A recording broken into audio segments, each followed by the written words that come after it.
2024. Takbir. Anies Baswedan, pintar. Selamat datang Mas Anies. Fotonya nanti teman-teman ya. Kasih jalan beliau, kasih jalan beliau. Inilah orang yang kita tunggu-tunggu dan insya Allah memimpin negara Republik Indonesia. Iya, monggo Mas Anies. Ya, fotonya nanti, ya kita bisa nanti berbagi dengan siapapun foto di sini. Silakan orang-orang di sini.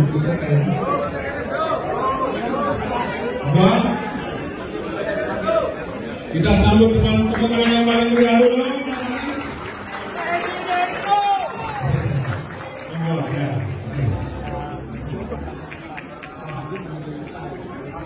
Ya. Pak Anies Presiden. Membuat duduk temannya sendiri-sendiri. Nanti insya Allah panjenengan semua bisa foto bersama sesuai urutan ya. Karena acara hari ini sudah malam dan semuanya insya Allah nanti ya.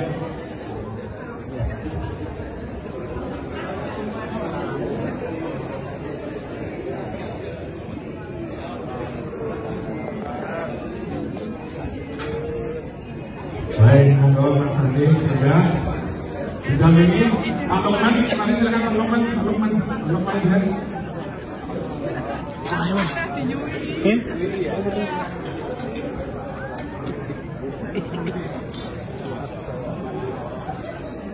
Monggo.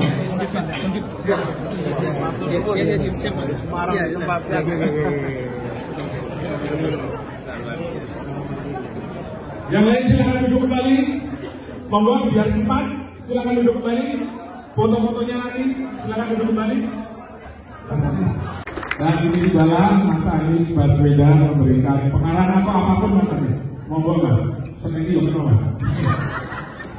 Semoga ini buat Bapak Anies Baswedan PFD nomor kami. Tidak juga boleh, bisa saja. Kita nggak boleh apa ya? Boleh bukan Saya sebut alhamdulillah aktivitas calon presiden. Nah, ini kalau tangan dulu Berman Darmon. Yang mau mengisi berapa jam tadi?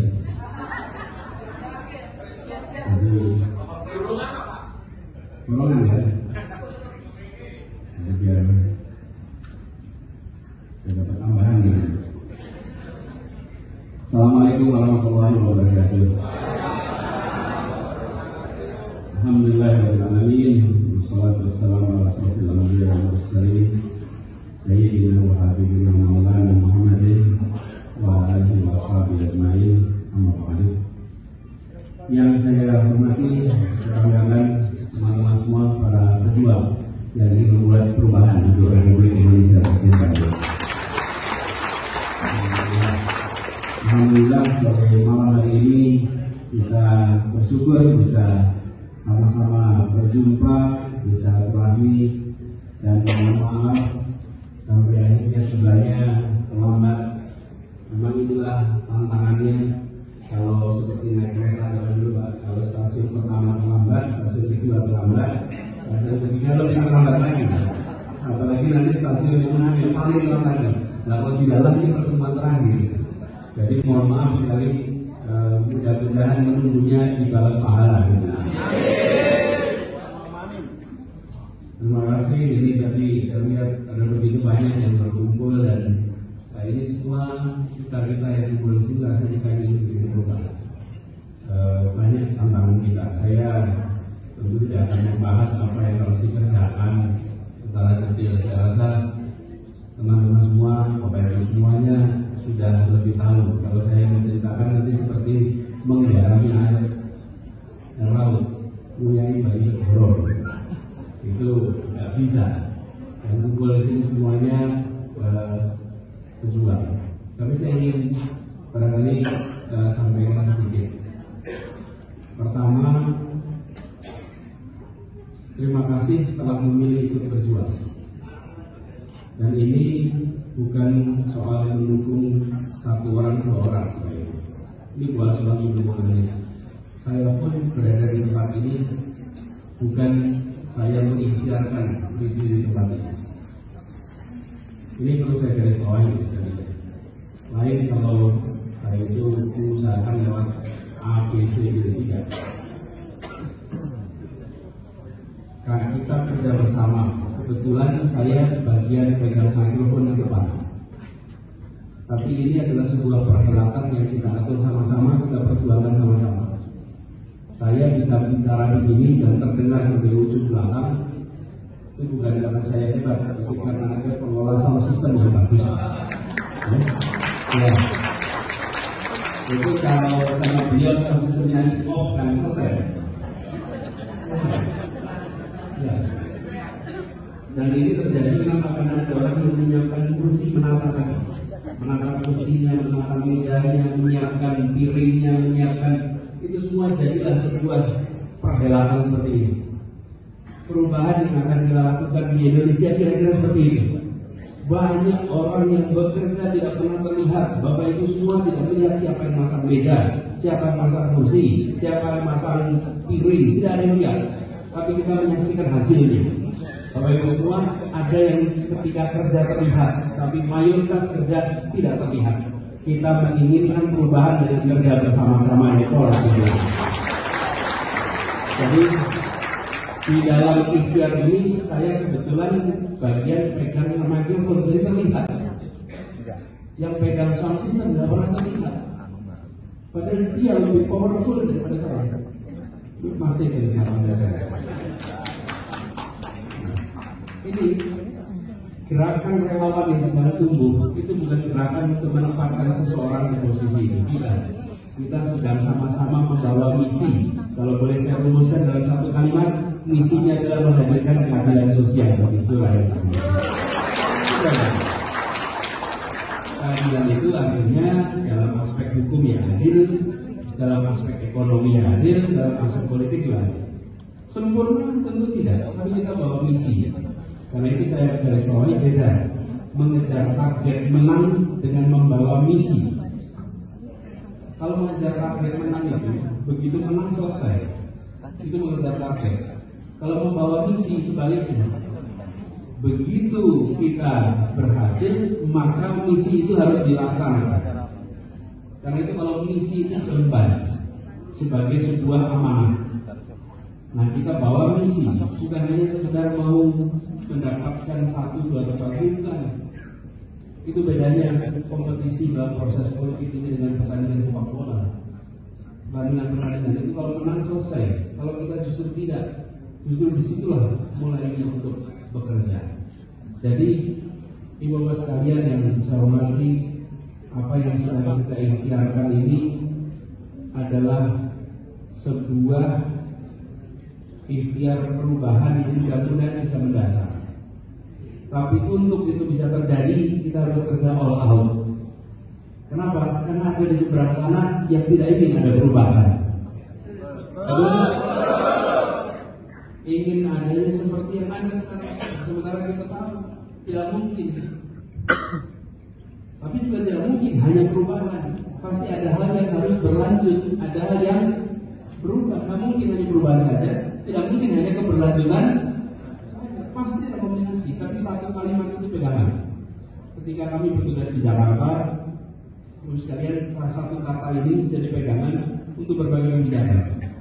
Bagaimana kebijakan-kebijakan yang dibuat di Jakarta itu bisa mencerminkan prinsip keadilan, walaupun itu tidak menjadi prioritas. Warga itu bagus sekalian kalau ditanya ketemu dua Jakarta itu. Apa yang dianggap oleh publik dalam survei-survei itu, bukan dalam pandangan publik itu penting, sama apa yang oleh keluarga dianggap penting itu beda. Di Jakarta itu beda. Yang dianggap penting dalam obrolan publik nomor satu macet, nomor dua banjir, betul ya? Apalagi solusi kan kalau di Jakarta itu ya itu aja.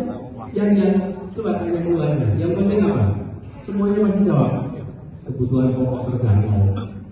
Nggak ada yang jawab macet, nggak ada. Kalau kita keduanya pasti kebutuhan pokok yang kedua lapangan pekerjaan, yang ketiga kesehatan, keempat pendidikan. Itu yang tiap keluarga bilang itu penting. Nah, ketika kami bertugas mau pilih mana nih yang dianggap oleh keluarga penting atau yang dianggap sosial media penting. Di Jakarta itu kecil jadi besar, besar bisa jadi kecil. Jadi lubang di tengah jalan bisa ramai betul, tapi stadion besar sekali bisa nggak kelihatan.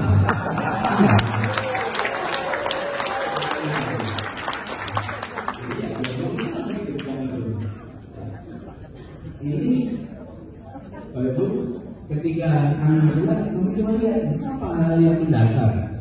Kita ambil seperti kami, kebutuhan biaya hidup. Saya beri contoh saja untuk menggambarkan mengapa keadilan sosial itu kita pegang.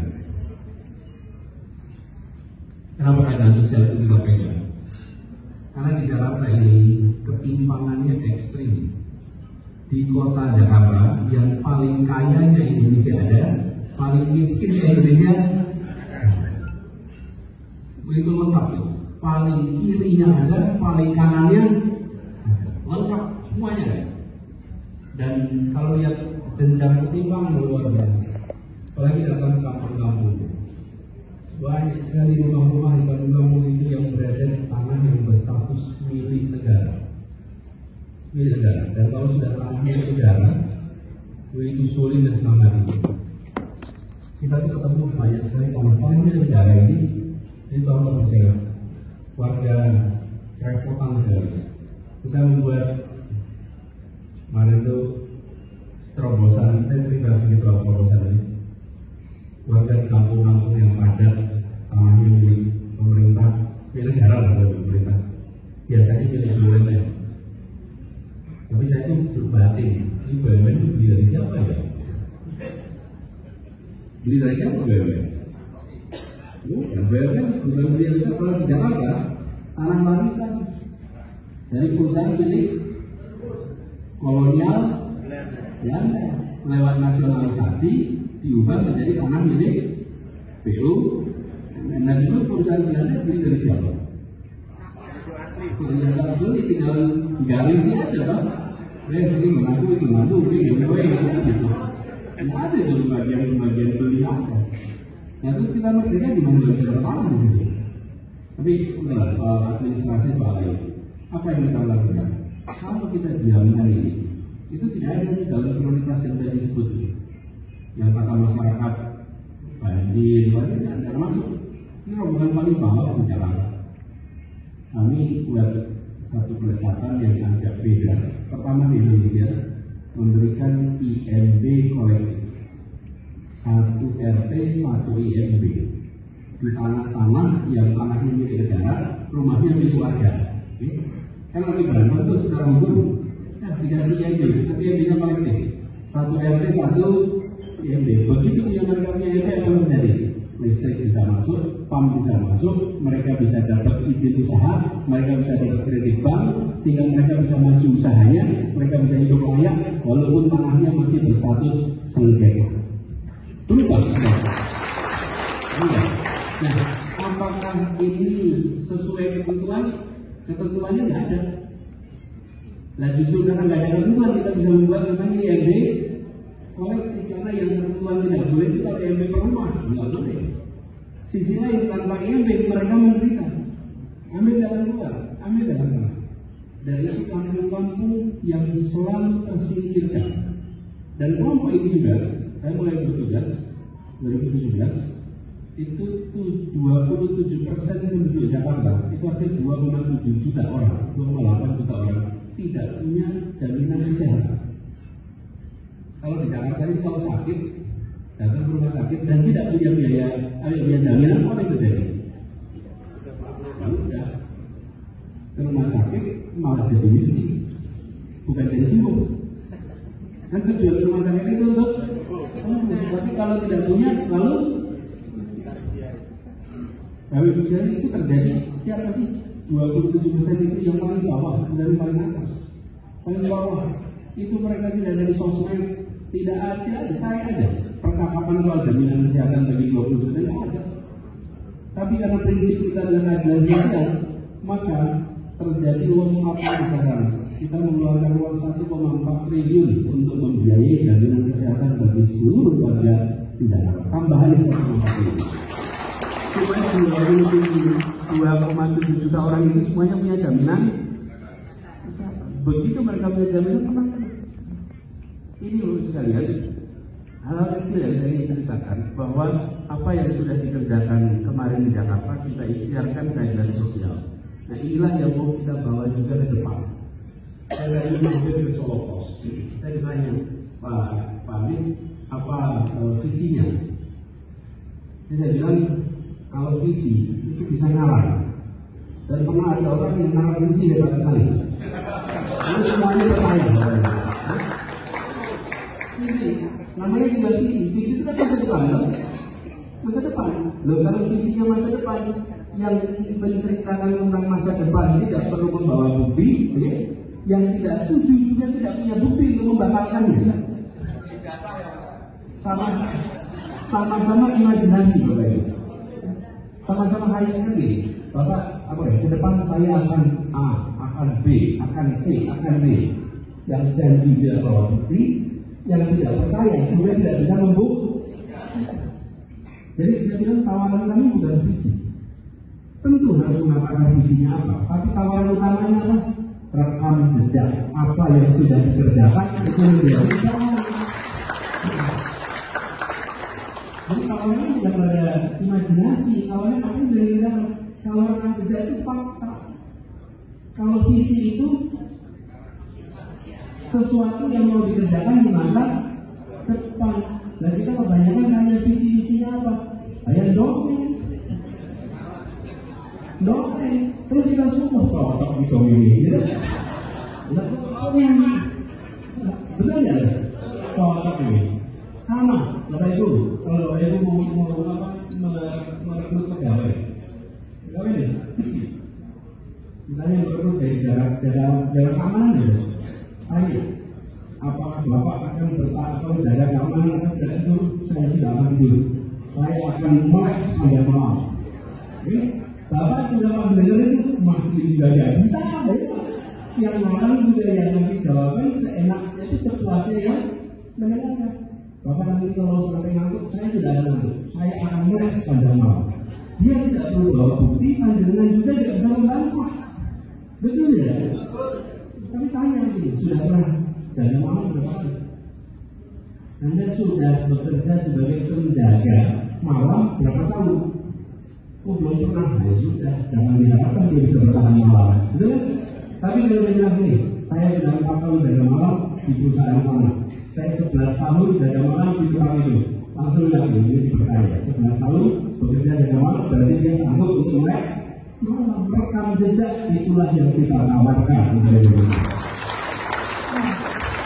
Karena kalau apa yang dikerjakan bukan sekedar apa yang mau dikerjakan.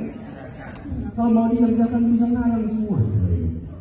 Dan ini tetap kita perlu menyampaikan apa yang mau dikerjakan, tapi ditopang dengan rekam jejak kredibel. Kalau tidak ada rekam jejak pasti sulit kredibel. Dan kemudian bagi sekalian pasti Bapak Ibu menemukan. Karena tadi sudah ditanyakan di Solo Pos, Pak Anies, apakah nanti kalau sampai Bapak bertugas, Bapak akan bisa merangkul semua kelompok? Atau Bapak hanya untuk sebagian kelompok? Ini sekator rawan takut. Jadi saya bilang dengan rawan yang berani kan. Bilang aja, saya didukung A, B, C. Ayo, berani nggak bilang gitu? Kenapa? Karena kita selalu tanya, akan besok merangkul semua tidak? Besok mengayomi semua tidak? Karena saya tanya ini, apakah Anies sedang baru mulai tugas atau sudah selesai tugas di Jakarta? Sudah selesai. Jadi panjenengan lihat saja di Jakarta semua merangkul tetap yang dijauhi. Jadi kalau mau lihat masa depan, lihatlah masa. Kalau kemarin semua dirangkul, ya berarti besok. Kalau kemarin tidak merangkul semua, berarti besok tidak merangkul semua. ada jawabannya. Dan saya paling sering mendapat pertanyaan, kalau bagaimana dengan politik identitas? Ini kan semua jawabannya sih ngalamin. Kalau ada pertanyaan itu jangan berkelahi, Bapak Ibu. Jangan didebat.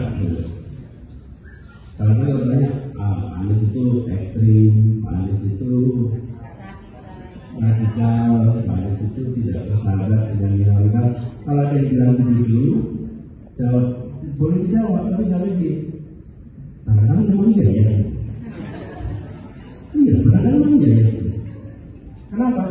Terus kemudian tanya, nah dia kan udah kerja di Jakarta, contohnya ada deh.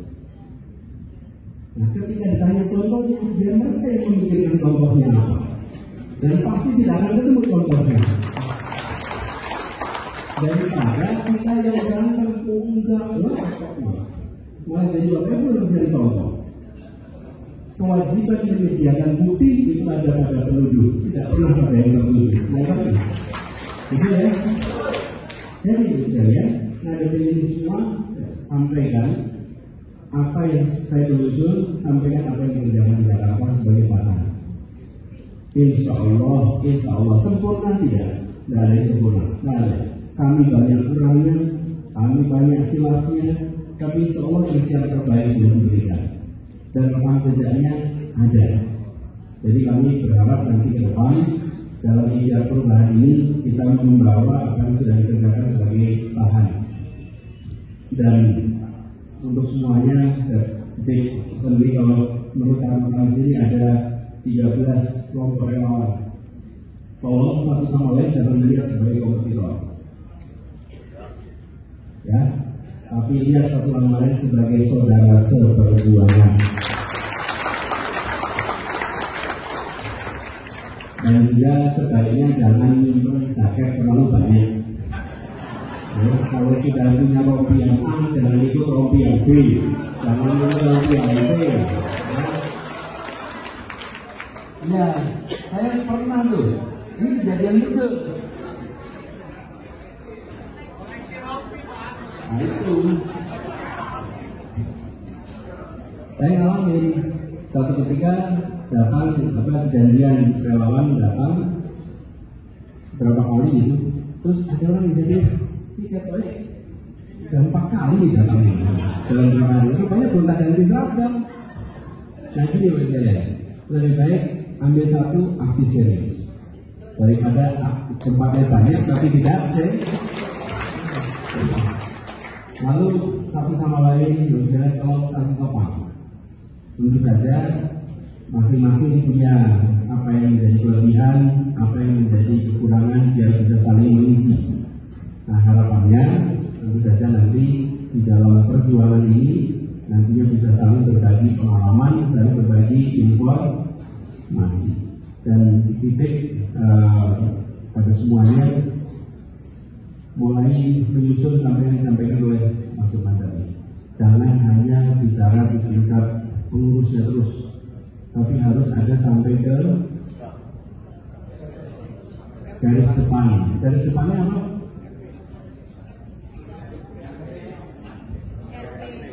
Kita kira untuk kali ini, untuk kita bisa melakukan perubahan harus apa? Betul tidak? Untuk melakukan perubahan harus untuk menang harus suaranya terbanyak. Untuk suara terbanyak, ini saja. Ada yang menggerakkan orang, ada yang namanya menyelamatkan suara. Jangan sampai orang yang bergerak banyak suaranya hilang. Betul? Nah, menyelamatkan ini harus ada yang mengawal di tingkat apa? P. Jadi setelah memikirkan untuk bisa memiliki saksi di tingkat P, misalnya bagi-bagi tugas. Ini kan ada 13. Memastikan bahwa ada 2 saksi di tingkat P. Kita hanya membutuhkan kejujuran. Insya Allah kalau jujur, Allah berikan kepada kita semua. Tapi perlu membangun sampai ke tingkat. Nah, saya berharap kerja bersama di situ.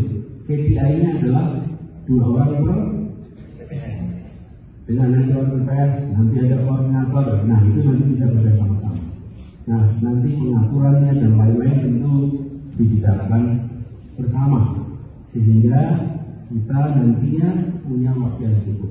Lalu yang berikutnya, ini perjalanan masih panjang, Bapak Ibu. Jadi jangan larinya lari sprint. Ini pengalaman pemilu kan? Walaupun kecewa, walaupun tidak kecewa, ini saya bilang kecewa lalu ada ketawa. Saya kan masih ada rombongan. Lalu lupakan 2019. Sanggup lupakan? Lupakan 2019. Tengoklah ke depan. Artinya jangkau semua. Jangan hanya menjangkau sebagian. Jangkau semua. Nah, kemudian waktunya ini Bapak Ibu masih dalam hitungan waktu itu kira-kira 16 bulan. Jadi jangan kerjanya seakan-akan pemilu itu bulan depan. Tiap malam rapat. Nah, kalau tiap malam rapat nanti baru 2 minggu udah lemas semuanya. Disiapkan ini. Ada pertemuannya bulanan, lalu nanti sambil bergerak lagi pertemuan 2 mingguan, lalu ada yang ketemu 2 mingguan, ada yang ketemu bulanan. Kalau semua orang ketemu mingguan tidak kuat nanti. Ada yang mingguan, ada yang bulanan, dibagi. Jadi dengan begitu, maka kita nanti punya stamina yang cukup kuat untuk bisa sampai menuju ke pemilihan. Dulu di Jakarta begini, ada pertemuan bulanan, menjelang pemilunya 2 mingguan, menjelang harinya mingguan, betul-betul di ujungnya tiap hari. Jadi ketika itu staminanya dirawat sampai di ujung masih kuat. Nah, ini menjaga. Kalau tidak, maksudnya nanti aktifnya juga aktif saja. Padahal kemenangan itu melalui jempol. Kalau hanya jempol aja nggak akan bisa. Ini harus action yang sesungguhnya. Nah ini sekalian kita kerjakan sama-sama. Sambil kami melakukan bagian kita. Saya mungkin harus milih berbagai tempat. Belum tentu bisa ke Solo dalam waktu yang dekat ke depan. Karena itu saya berharap sekalian jangan sampai kompetisinya mendatangkan. Karena kalau mendatangkan tujuannya ibadahnya cuma satu, nggak bisa didatangkan di semua tempat. Tapi kita berikhtiar untuk membawa perubahan. Nah, itu yang kita pegang sama-sama. Siap? Bismillah. Kalau lihat penuhnya ruangan ini, rasanya tempat ini betul-betul mencerminkan semangat yang luar biasa. Dan terlambat 2 jam lebih bertahan semuanya. Bertahan semua. Ini bagian ya dulu Indonesia Mas. Indonesia. Insya Allah kita jalani sama-sama. Dan saya mendoakan Bapak Ibu semua selalu sehat. Dimudahkan dalam menjalankan amanat ini. Dan ikhtiar ini sebagai perjuangan untuk mendapatkan ridha dari Allah. Doakan kami juga diberikan kesehatan, karena harus kita menjalani semuanya. Tapi insya Allah kalau kita kerjakan dengan serius, orang-orang ikhlas, orang-orang baik bekerja dengan cara yang baik, insya Allah juga akan pintu-pintu keberhasilan. Demikian untuk sekalian, terima kasih.